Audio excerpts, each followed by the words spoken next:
Hello. Right, in this video I'm going to be fitting an extra speaker to this Class 37.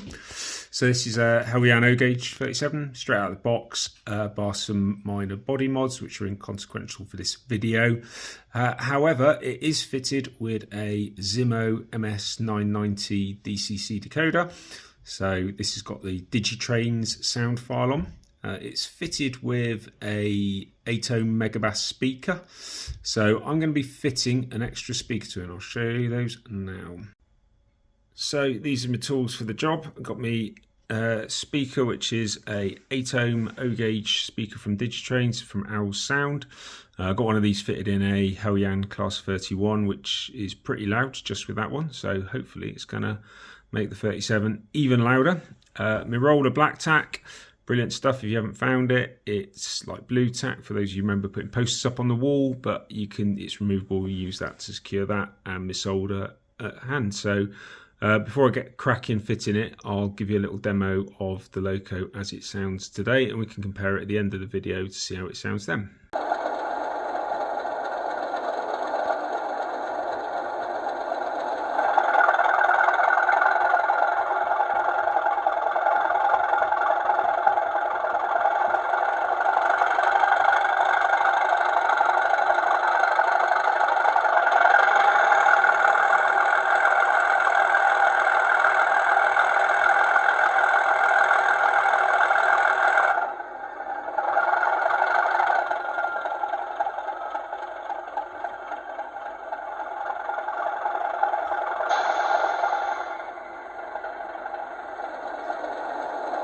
So just before I get fitting the extra speaker, one little mod is worth showing on this Loco, and I've done it on all my Heljan 37 Zeros, are drilling 2 extra holes in the bottom of the underframe tanks. The reason for that's very simple.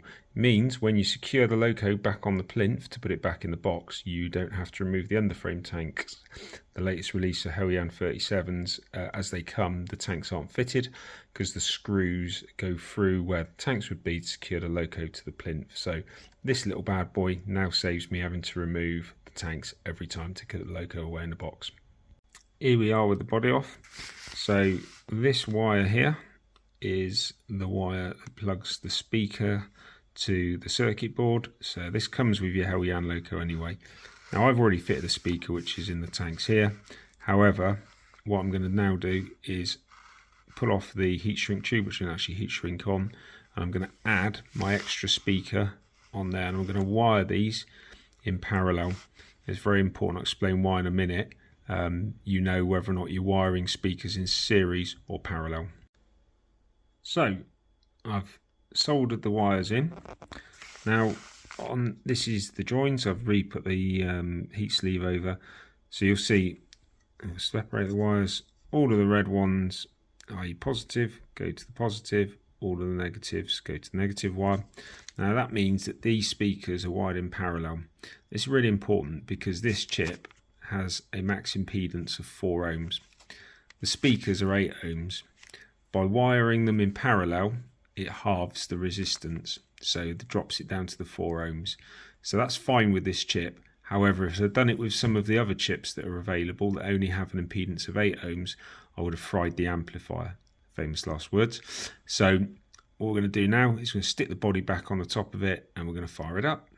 Right, so I put the speaker in, all installed, all fine. Use the black tacks to secure it. So let's fire it up.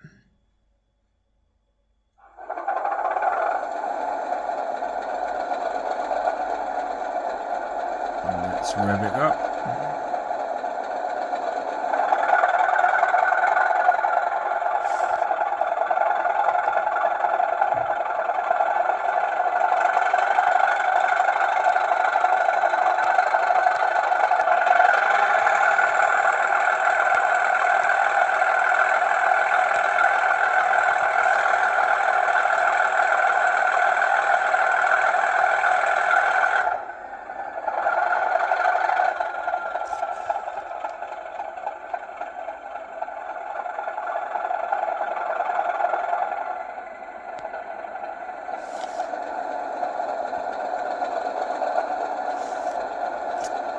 I think we'll shut that down.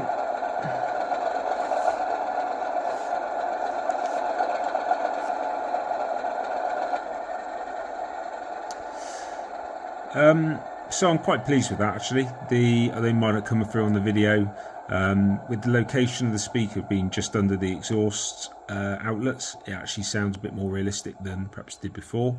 I tweaked the CV values and cracked the sound up a little bit more probably to make the most of it. It's worth saying when you wire speakers in parallel, it does actually drop the volume slightly, so just need to adjust the CV settings for those who are using Zimmos. That's 266, and then adjust it and it's all good. Thanks a lot.